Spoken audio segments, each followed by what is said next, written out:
اور ہمیں اختیار بھی نہیں دے رہے کہ ہم پیٹرول کے ریٹ کو کم کر دے, گیس کے ریٹ کو کم کر دے, اور کہہ رہا ہے کہ آپ کو آئندہ کے لیے پاکستان کی اس میں بہت استحکام ہے. جب ہماری یہ لوگ تباہ ہو جائے اور جب ہماری غریب تباہ ہو جائے تو ہر چیز تدریج سے ہوتا ہے. جناب اسپیکر صاحب, اللہ تعالیٰ نے قرآن کریم کو 23 سال میں نازل کیا. کیوں؟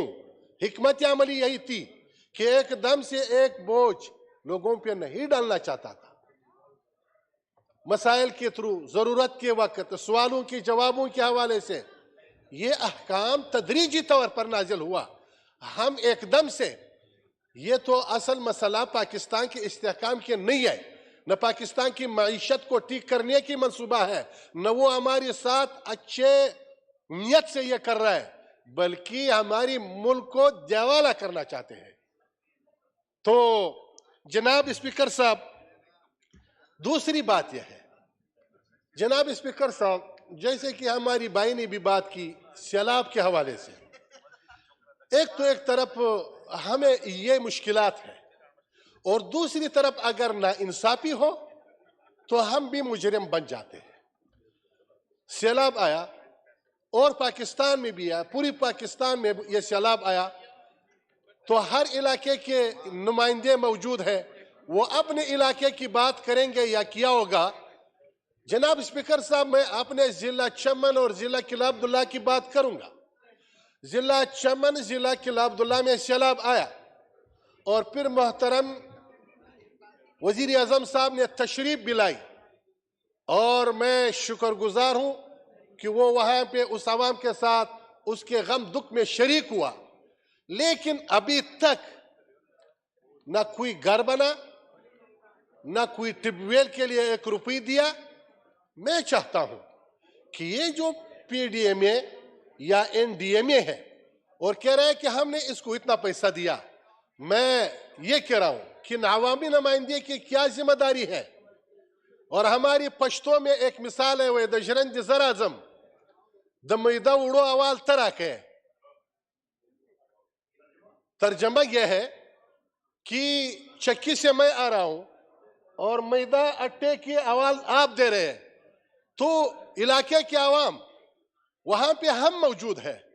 سوال ہم سے کہتا ہے کہ ہمارے حقوق لاؤ, انہوں نے ہمیں ووٹ دیا ہے.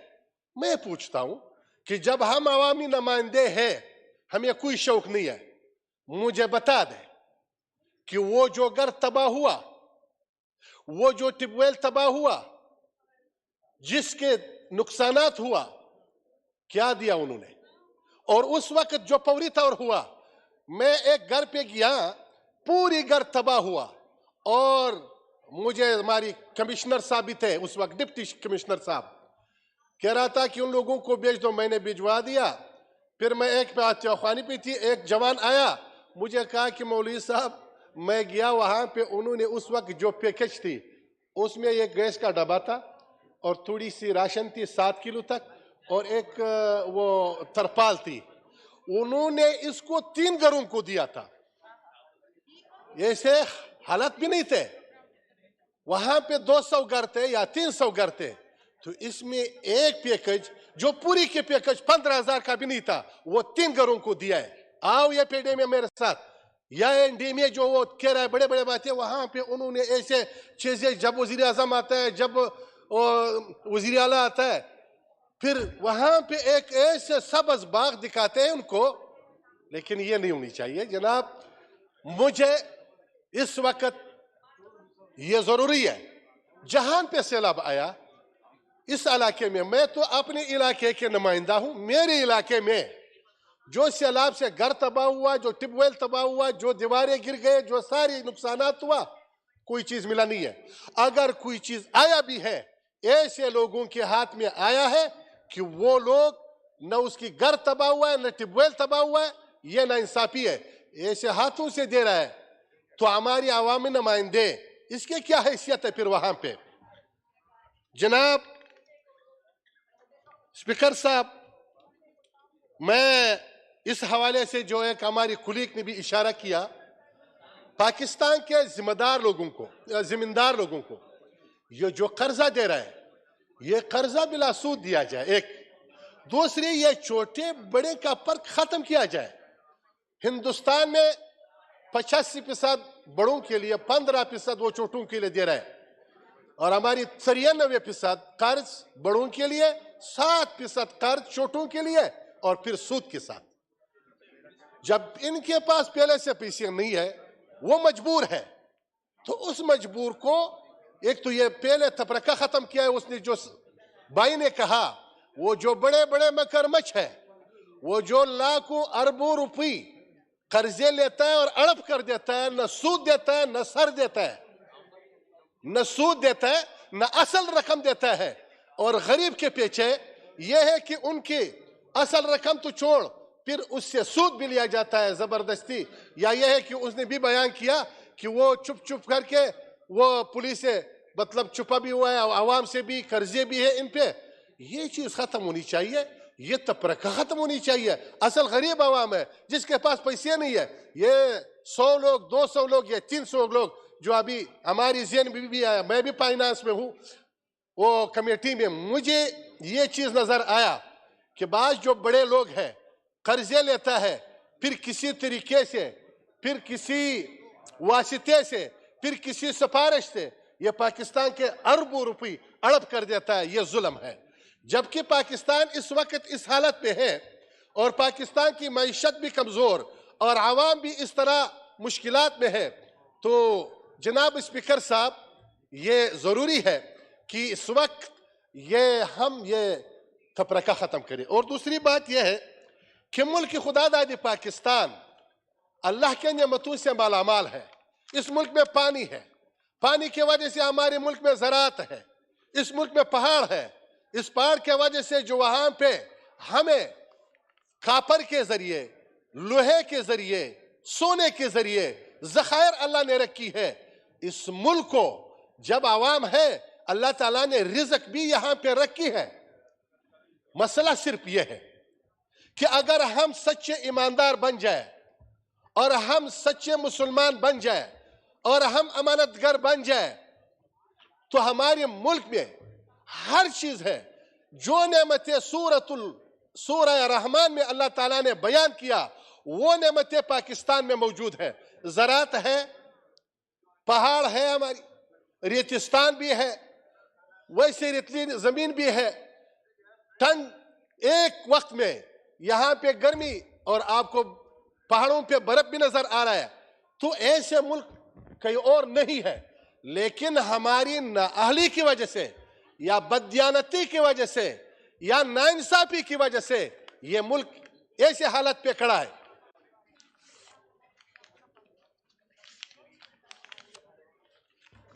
جی جاری رکھیں جی۔